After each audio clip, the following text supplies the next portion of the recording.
Marta, lūdzu. Mēs iekārtosimies šeit un esam nolēmuši šodien ar Martu mazliet pārunāt tos jautājumus, kas, protams, skar daudzas sievietes, un Marta, manuprāt, ar savu gaišumu, siltumu arī ir noteikti tā, kur ir, un arī drosme ir gatava padalīties. Marta, varbūt daudzi jau zina jūsu dzīves stāstu, bet interesants, protams, ir fakts, ka jūs ar vīru iepazināties baznīcā, un cik es saprotu, un ja tas ir pareizi, tad viņš gaidīja brīdi, kad varēs jūs apprecēt. Kādas bija domas vai sapņi par laulību, dzīvi, būt sievas godā? Jā, mēs tikko ar vīru Pēteri nosvinējām 20 gadu draudzību un turpinam to svinēt un draudzēties un iepazīt viens otru. Toreiz man bija 18 gadi, kad viņš mani bildināja, un tas nāca kā tāds ļoti skaists un reizē organisks pārsteigums. Un es teicu jā mūsu mīlestībai, jā mūsu ģimenei, jā mūsu bērniem. Un tā ir ļoti liela pateicība un žēlstība par šiem 20 gadiem. Vai jūs uzreiz jautu to, kad mums būs daudz bērniņu un visu to, ko mēs esam piedzīvojuši? Nē, daudz kas ir bijis tāds ļaušanās ceļš un atklāsmju ceļš un piedzīvošanas laiks, ka pirmajam bērniņam piedzimstot, piedzimst mamma manī, un atziņa par to, ka tas ir ļoti, ļoti būtisks aicinājums, kuru man realizēt dzīvē. Pēters gaidīja, jūs bijāt ļoti jauna, bet vai līdz tam bija kāds brīdis, kad jūs tomēr varbūt paguvāt pasapņot par to, kāda varētu būt jūsu dzīve, tad, kad jūs būsiet kopā ar kādu? Vai tomēr tas tiešām bija ļoti likumsakarīgi un dzīve atnesa, jūs pieņēmāt to, ko dzīve atnesa un dzīvojāt? Jā, es domāju, ka tā ir ļoti liela svētība bijusi man uzaugt ģimenē un vidē, kur ir vecāki, vecvecāki un visi dzīvo kopā, un tādu lielu svētību. Tāpēc daudzajādā ziņā man tas nebija tāds pārsteigums arī, kad es šo ceļu turpinu un atceroties varbūt kaut kādus bērnības sapņus arī, kad ir lelles, un es viņus auklēju un iztēlojos, ka man būs bērni. Varētu gan teikt, ka maniem bērniem ir paveicies, ka es neesmu savu lēļu vārdus devusi, jo tie bija, piemēram, Brūka un Ričs no Hamlijona rotaļām, vai Kelly un Zaks no Glābējzvana. Bet jā, tas man bija sapnis no bērnības kaut kādā mērā, kurš ir realizējies. Un pirms dažām dienām bija mātes diena, un mūsu vecākajai meitiņai tieši mātes dienā 12. maijā apritēja 18 gadi, un es to uztvēru ar kā tādu ļoti zīmīgu dāvanu šajā mātes dienā arī man kā mātei, piedzīvojošo mātes pilngadību, ja tā var teikt, un redzot, ka vecākā meitiņa ir izaugusi par tādu patstāvīgu, jaunu sievieti, un ka tu redzi tas aicinājums, kurš ir izdzīvots, tur ir augļi un šīs ciešās attiecības, kas ir ļoti liela dāvana. Jā, es piekrītu, tas tiešām tā ir, un, protams, tas joprojām ir smagi to teikt, un grūti un sarežģīti, tomēr jūs arī pati teicāt, ka jūs piekrītat runāt to, ka jūs esat arī vienu bērniņu zaudējusi. Jūs esat 6 bērnu mamma, un tāpat laikā jūs esat devusi arī ģimeni kādam bērniņam, kas ir bez vecākiem. Ko jūs varat teikt sievietēm, mātēm, kuras arī ir jau varbūt saskārušās ar šādu likteņu pavērsienu, vai arī varbūt tās, kuras domā, ka var būt par māmiņām bērniem, kuri savus vecākus zaudējuši? Es saprotu, ka ir jāievēl kalpa. Jā, pilnīgi noteikti. Māja beigās mēs savās sirdīs svinēsim Izabeliņas jau 16. dzimšanas dienu, bet viņa vienmēr paliks sirdī mazā 4-gadīgā Belliņa. Protams, es dzīvoju ar tām ilgām, kā viņa izskatītos šodien. Kā tas būtu mums visiem būt kopā, jo tā mātes mīlestība jau ir mūžīga un tā sajūta par bērniņu līdz ar to ir mūžīga. Jā, tā pašā laikā ir bijis jāiemācās dzīvot ar šo sēru sajūtu, ko ikdienā es nesu sirdī. Un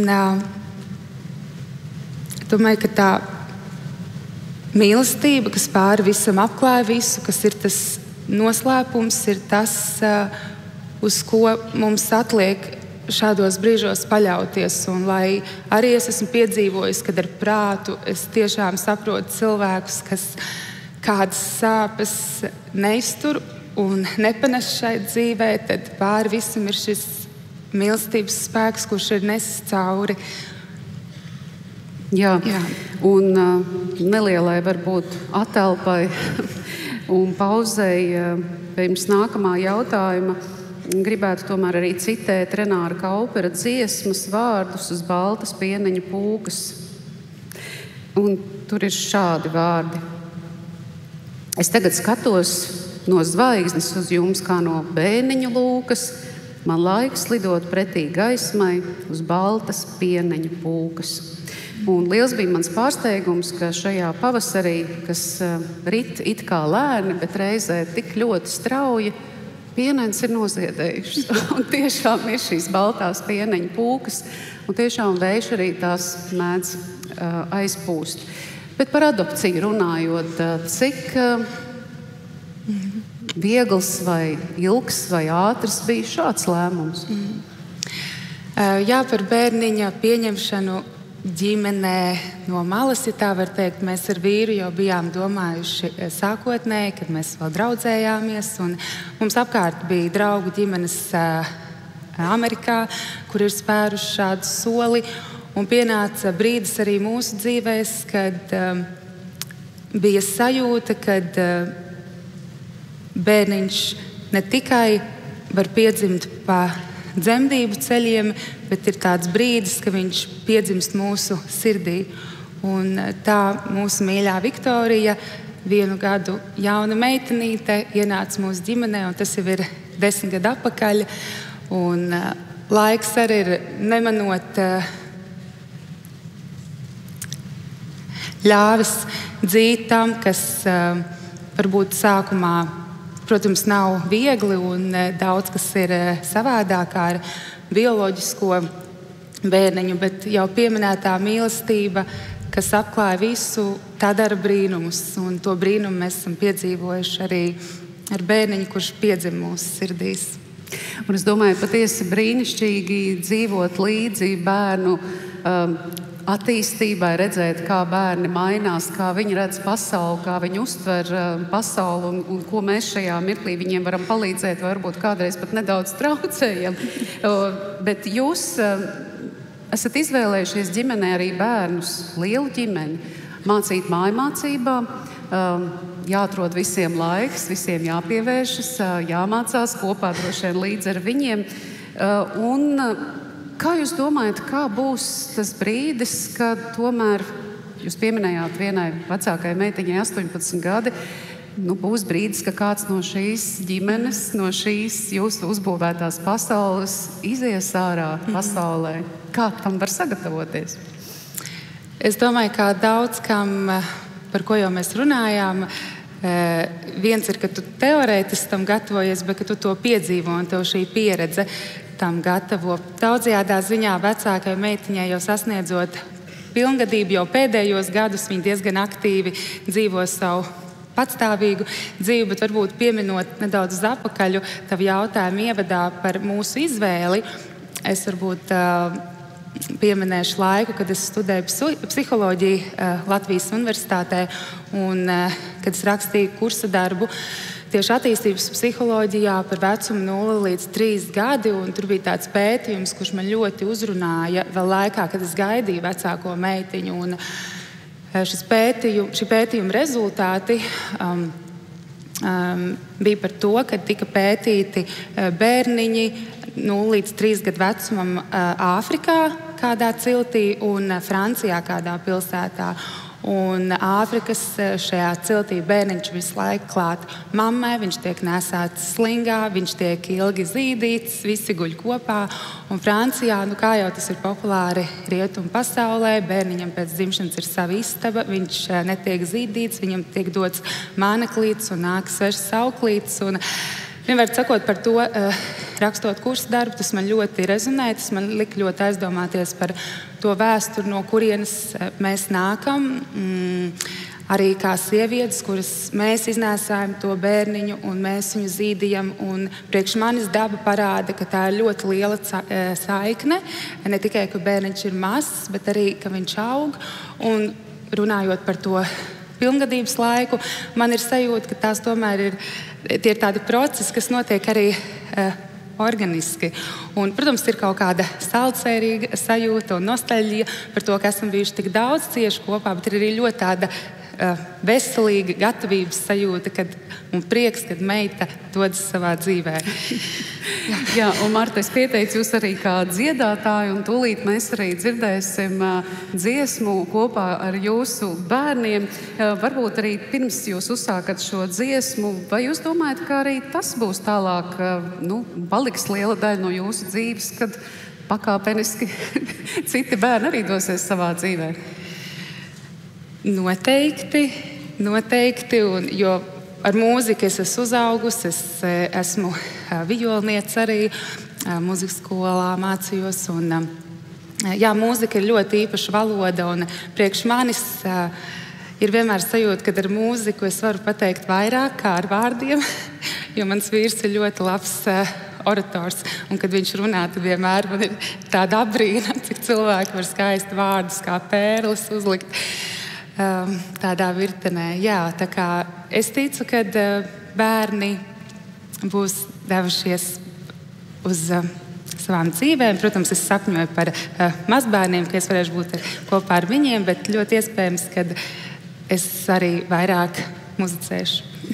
Labi, tad lai skan dziesma, kura spēs pateikt vairāk kā vārdi, un uzaicināsim uz skatuves arī jūsu bērniņus, Skārlete, Anne,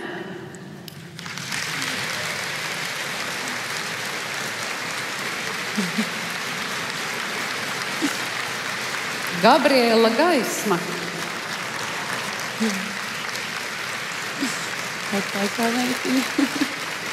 Sāra Marija, Viktorija Marta un Pēters.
mīlu tevi, tevi, tevi, un es mīlu tevi, tevi, tevi, un es mīlu tevi, tevi, tevi, un es mīlu tevi, tevi, tevi.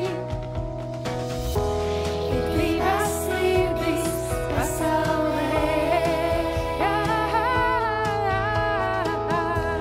no kurām būs ar manējā. Ir divi vārdi, ko vēlos pateikt. No manas sirds uz tavēju tavēju. Paldies tev, ka tik ļoti mīli tu mani. Paldies tev, paldies mamma, ka tik ļoti mīli tu mani. Un es mīlu tevi, tevi, tevi, un es mīlu tevi, tevi, tevi, un es mīlu tevi, tevi, tevi, un es mīlu tevi, tevi, tevi. Paldies tev.